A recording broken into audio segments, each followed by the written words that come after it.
시청자 여러분 안녕하십니까? VOA 뉴스투데이 시작합니다. 미국 정부가 신종 코로나 바이러스와 관련해 한국 여행 경보를 3단계로 격상한 가운데 미국 내 주요 대학들도 중국에 이어 한국을 여행 제한 대상국에 올리고 있습니다. 당장 3월 봄방학을 맞아 한국 방문을 계획했던 한국 유학생들이 영향을 받게 됐습니다. 김시영 기자가 취재했습니다. 미국 워싱턴 DC에 있는 조지타운대는 25일 학교 홈페이지에 학생용 여행 지침 최신본을 공지했습니다. 지난 1월 28일 중국에 이어 한국을 여행 임시유예국 명단에 추가한다는 내용으로 학교 측이 지원하는 학생과 교직원들의 중국과 한국 여행을 잠정 제한한 겁니다. 조지타운대는 또 학생과 교직원들이 개인적으로 미국 외 여행을 계획 중인 경우 미국 재입국과 성공적인 학기 이수에 잠재적인 방해 요소가 될 수 있음을 유념하라고 강조했습니다. 서부 샌프란시스코에 있는 스탠포드대는 코로나 바이러스 관련 안내문을 통해 중국과 한국으로의 모든 여행을 제한한다고 밝혔고, 남가주대로 불리는 서던 캘리포니아대의 경우는 본교 학생들이 한국에 있다면 한국을 떠나라고 요구했습니다. 동북부의 미시간 대학교 역시 중국이나 한국 여행이 불가피할 경우 미국 재입국에 미칠 영향을 숙지하라고 권고했습니다. 3월 봄방학 기간에 한국 방문을 계획했던 유학생들은 걱정이 앞섭니다. 올해 5월 졸업 예정이라서 이제 3월이나 4월에 예정되어 있는 국내 면접 때문에 이제 한국을 방문할 예정이었거든요. 그런데 이렇게 상황이 지속 악화되면은 이제 한국을 방문했다가 다시 이제 미국으로 못 들어올 수 있으니까 직접. After I got the message, the email, I contacted my family members in Korea and my friends, and that's when I kind of found out how serious it was over there. And also, like, I realized that I can't go back to Korea because if I do, I won't be able to come back. 미국 대학들의 이 같은 조치는 미국 질병통제예방센터가 최근 한국으로의 여행 경보를 최대 수준인 3단계 필수적이지 않은 여행 회피로 격상한 뒤 나왔습니다. 대학들은 또 중국과 한국보다 여행 경보가 한 단계 낮은 이탈리아와 일본에 대해서도 여행 전 국무부의 지침 등을 잘 파악하라고 당부했습니다. VOA 뉴스 김시영입니다. 한국 내 신종 코로나 바이러스 확진자가 급증하면서 한국인 등 한국발 입국자에 대해 제한하는 국가가 40여 곳으로 늘었습니다. 한국 외교부에 따르면 27일 오후 4시 현재 한국발 입국자들에 대해 전면적 혹은 부분적 입국 금지를 하는 국가는 베트남, 몽골, 일본과 싱가포르, 홍콩, 이스라엘 등 22곳으로 전날 오후 6시보다 5곳이 늘었으며 28일부터는 몰디브가 한국 방문 후 입국을 금지할 예정입니다. 입국 절차를 강화한 나라도 영국과 인도, 카타르, 대만 등 21곳으로 전날보다 8곳이 늘었습니다. 한국 외교부는 이와 함께 입국 제한국에 포함되지 않았던 중국에 대해 산둥성과 랴오닝성, 지린성, 헤이룽장성, 푸젠성 등 5개 지역에서 한국발 입국자에 대해 14일 동안 호텔 격리나 자가 격리 등의 조처를 하고 있는 것으로 파악했습니다. 중동 국가 아랍에미리트가 유엔 안보리 대북 결의에 따라 자국 내 북한 노동자들을 모두 돌려보냈다고 밝혔습니다. 싱가포르는 유엔 회원국 중 처음으로 최종 보고서를 제출했는데 북한 노동자는 한 명도 없다고 보고했습니다. 오택성 기자의 보도입니다. 유엔 안보리는 27일 홈페이지를 통해 아랍에미리트의 북한 노동자 송환 이행 보고서를 공개했습니다.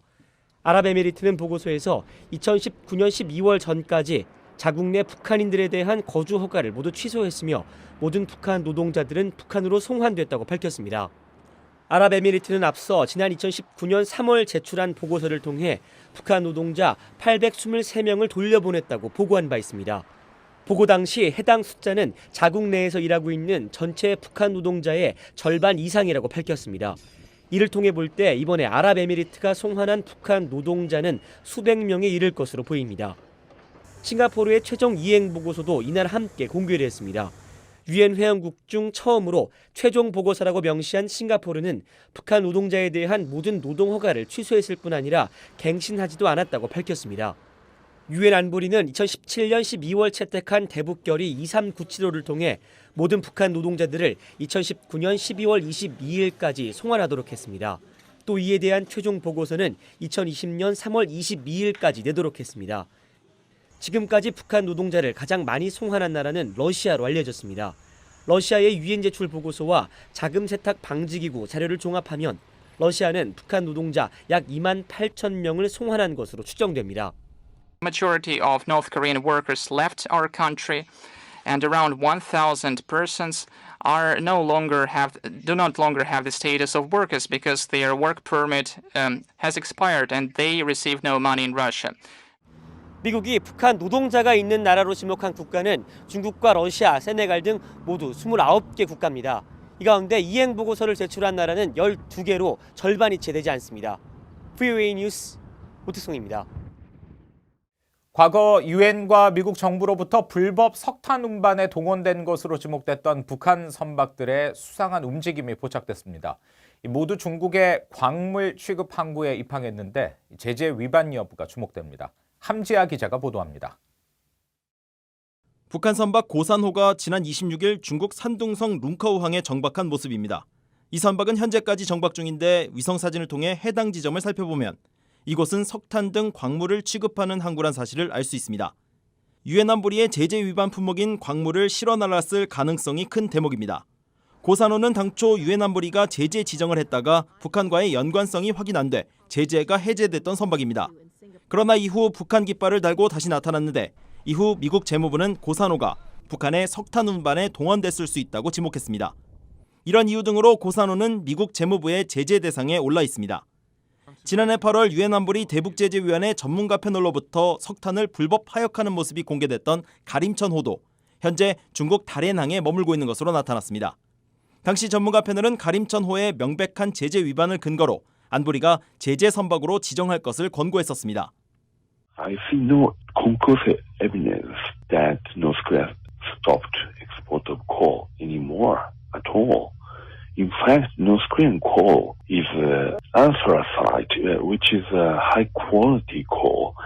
And there are demands from many countries for the North Korean coal. Often North Korea still have the ability to falsify the 중국 정부는 미국의 독자 제재를 인정하지 않겠다는 뜻을 분명히 하고 있어 문제의 선박들에 대한 입항 금지와 억류 등 추가 조치를 취할 가능성은 적습니다. 그러나 이들 선박들과 거래를 하는 항구시설과 업체 등은 사실상 미국의 세컨더리 보이콧 제재 대상입니다. 최근 북한이 선박을 이용한 제재 위반에 계속 나서고 있다는 지적은 끊이지 않고 있습니다. 유엔 안보리 대북제재위원회 전문가 패널은 조만간 공개를 앞둔 연례 보고서에 북한이 지난해 석탄 370만 톤을 불법적으로 수출했다는 내용을 담은 것으로 알려졌습니다. VOA 뉴스 함지아입니다. 독일 외무부가 북한의 핵무기 획득 등을 언급하며 국제 비확산 체제가 심각한 후퇴 위기를 맞고 있다고 말했습니다. 하이코 마스 독일 외무장관은 26일 유엔 안보리에서 열린 관련 회의에서 그동안 이룬 성과에도 불구하고 핵 비확산 체제와 군축이 답보 상태에 빠졌으며 새로운 기술이 전략적 불균형을 초래하고 있다고 말했습니다. 그러면서 핵 확산 금지 NPT 조약과 유엔 안보리 결의를 무시한 북한의 핵무기 획득이 대표적인 사례라고 지적했습니다. 마스 장관은 이어 현실적인 유일한 해결책은 압박과 함께 외교를 강화하는 것이라면서 국제사회는 미국의 북한 핵 협상 노력을 지지해야 한다고 강조했습니다. 스티븐 비건 미국 국무부 부장관 겸 대북 특별대표가 27일 하노이 미북 정상회담 1년을 맞아 이도훈 한국 외교부 한반도 평화교섭본부장과 전화통화를 하고 한반도 상황 등을 논의한 것으로 전해졌습니다. 두 사람은 이날 통화에서 한반도 상황에 대한 평가를 공유하고 한반도의 완전한 비핵화와 항구적 평화 정착의 실질적 진전을 위한 공조 방안에 대해 협의했다고 한국 외교부는 밝혔습니다. 비건 부장관은 이날 한국의 조세영 외교부 1차관과도 전화 협의를 통해 한국에서 확산 중인 신종 코로나 바이러스와 이와 관련한 미국의 대응 조치에 대해서도 의견을 교환한 것으로 전해졌습니다. 2000년 이후 북한 영유아의 저체중 비율이 90년보다 빠르게 감소했다는 보고서가 나왔습니다. 한국세종연구소가 28일 발간한 2019 북한 동향과 분석에 따르면 북한 영유아의 저체중 비율은 1998년 60.6%로 절반을 웃돌다가 2000년 27.9%, 2004년 23.4%, 2009년 18.8%, 2017년에는 9.3%로 떨어진 것으로 나타났습니다. 한편 독일 세계 기아 원조와 아일랜드 컨선 월드와이드는 지난해 발표한 2019 세계 기아 지수 보고서에서 북한의 기아 지수가 조사 대상 117개국 가운데 26번째로 심각하다며 어린이 5명 중 1명이 발육부진이라고 밝혔습니다. 이상으로 VOA 뉴스투데이 마칩니다. 함께해 주신 여러분 고맙습니다.